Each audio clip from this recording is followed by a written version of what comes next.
The nurse told me to wait outside. My sister, Vanessa, stepped in front of the ICU doors, a smug smile playing on her lips as security guards moved toward me with quiet authority. "Family only," she said sweetly. "Hospital policy." Behind those doors, my daughter was dying. I could hear it, the sharp alarms, the urgent voices, the chaos of doctors fighting to bring her back. Every instinct in my body screamed to run to her, but I was frozen in place, blocked by my own sister. "Please," I begged. "That's my daughter." Vanessa tilted her head, pretending sympathy. "She's confused," she told security. "She's the nanny. The mother is on her way." The guard looked at me, messy hair, tear-streaked face, clothes wrinkled from sleepless nights, and hesitated just long enough to believe her. "Ma'am, I need you to step back."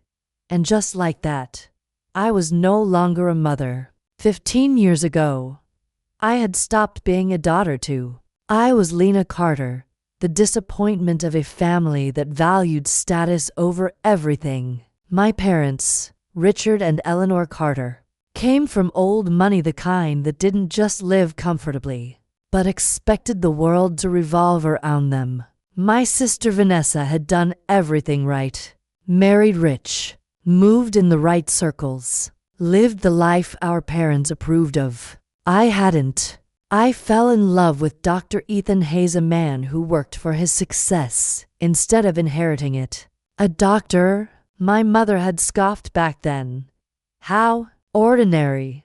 We got married anyway. They didn't come. Now Ethan was the chief of surgery at the very hospital where our daughter, Sophie, lay fighting for her life. She was only 12. Strong, fearless, just like him. She had collapsed during soccer practice, an undetected heart condition no one saw coming. The surgery was supposed to fix it. It wasn't supposed to go wrong. But then came the words every parent fears. Code blue. I ran for the ICU. Vanessa followed, not to help but to control.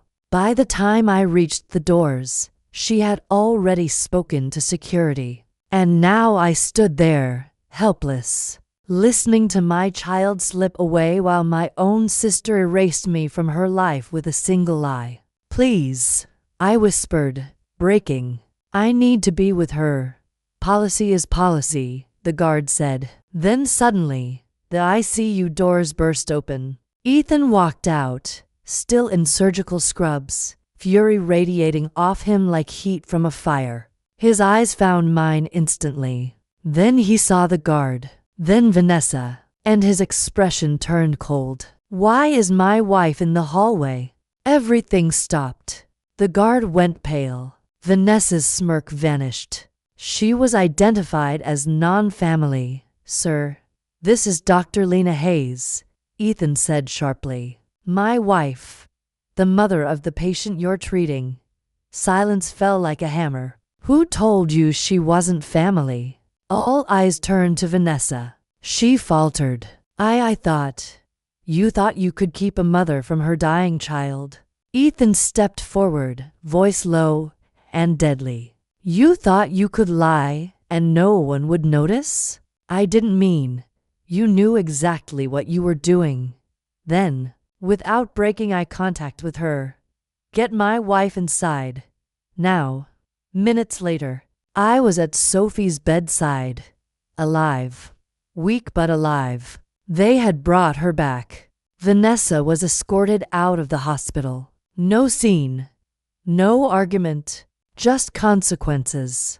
In the days that followed, my phone filled with messages. My sister angry, desperate. My parents minimizing, excusing, rewriting what had happened. Not one apology. Not one. So I stopped answering. Without us, their world kept spinning, but something had cracked. Their reputation, their illusion, the carefully polished image they cared about more than anything. Sophie recovered, stronger than before. Kids always are. One day, she asked me. Why would Aunt Vanessa say you weren't my mom? I looked at her and told the truth, as gently as I could. Because some people care more about control than love. She thought about it, then said simply, "That's really stupid." I smiled. Yes, it is. Months later, my parents showed up at our door like nothing had happened. Ethan answered, "We'd like to see our granddaughter," my mother said. Ethan didn't even hesitate. No. And then he closed the door. We never saw them again. Years passed. Sophie grew up healthy, fierce, unafraid. One night she asked me, "Do you ever miss them?" I thought about it. "I miss who they could have been," I said, "but not who they were." She nodded. "You have us." I pulled her close.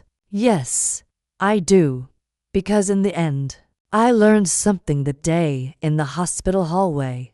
The people you're born to don't always choose you, but the people who truly love you, they never let you stand alone outside the door.